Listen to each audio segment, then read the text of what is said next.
शिव समान दाता नहीं विपद निवारण हार, लज्जा हमरी राखियो नंदी के असवार।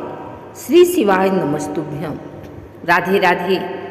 आइए सुनते हैं भगवान शिव ने क्यों ले लिया था अर्धनारीश्वर का रूप। जाने यह पौराणिक कथा। सावन का महीना भोलेनाथ को समर्पित है। भोलेनाथ को शिवलिंग समेत कई रूपों में पूजा जाता है। शिव का ऐसा ही एक निर्मल स्वरूप है अर्धनारीश्वर। भगवान शिव के इस रूप में उनके साथ शक्ति भी है।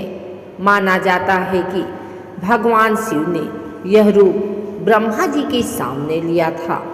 भगवान शिव और शक्ति को एक साथ प्रसन्न करने के लिए भगवान शिव के अर्धनारीश्वर स्वरूप की आराधना की जाती है। अर्धनारीश्वर स्वरूप का अर्थ है आधी स्त्री और आधा पुरुष।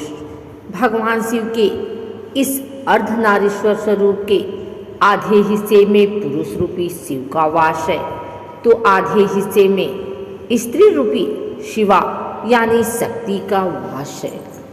भगवान का यह रूप संकेत दिया जाता है कि स्त्री और पुरुष एक ही सिक्के के दो पहलू हैं और दोनों एक दूसरे के बिना अधूरे हैं। इस दोनों में से किसी भी एक के बिना सृष्टि की कल्पना नहीं की जा सकती है। पौराणिक कथा के अनुसार ब्रह्मा जी को सृष्टि के निर्माण का जिम्मा सौंपा गया था।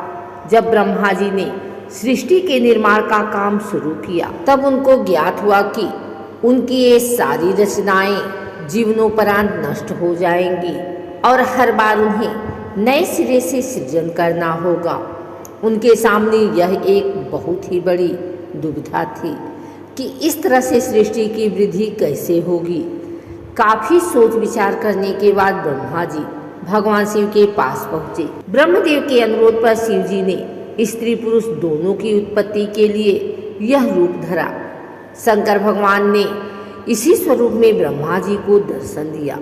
उनके शरीर के आधे भाग में साक्षात शिव नजर आए और आधे भाग में स्त्री रूपी शिवा यानी शक्ति।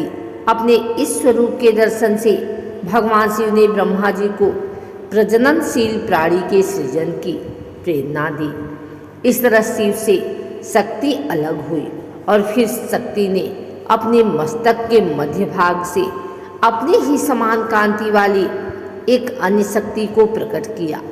इसी शक्ति ने फिर दक्ष के घर उनकी पुत्री के रूप में जन्म लिया, जिसके बाद सृष्टि की शुरुआत हुई। शक्ति शिव की अविभाज्य अंग है। शिव नर के द्योतक हैं तो शक्ति नारी की। वे एक दूसरे के पूरक हैं। शिव के बिना शक्ति का अथवा शक्ति के बिना शिव का कोई अस्तित्व ही नहीं है। शिव अकर्ता हैं, वो संकल्प मात्र करते हैं। शक्ति संकल्प सिद्धि करती हैं। शिव कारण है, शक्ति कारक। शिव संकल्प करते हैं, शक्ति संकल्प सिद्धि। शक्ति जागृत अवस्था है, शिव सुषुप्त अवस्था।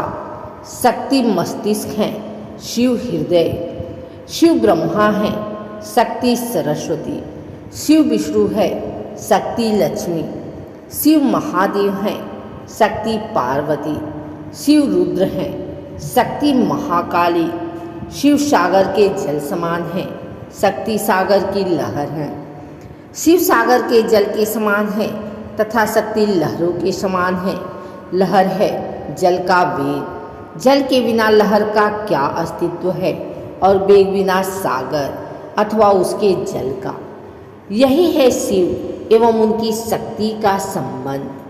आइए हम प्रार्थना करें शिव शक्ति के इस अर्धनारीश्वर स्वरूप का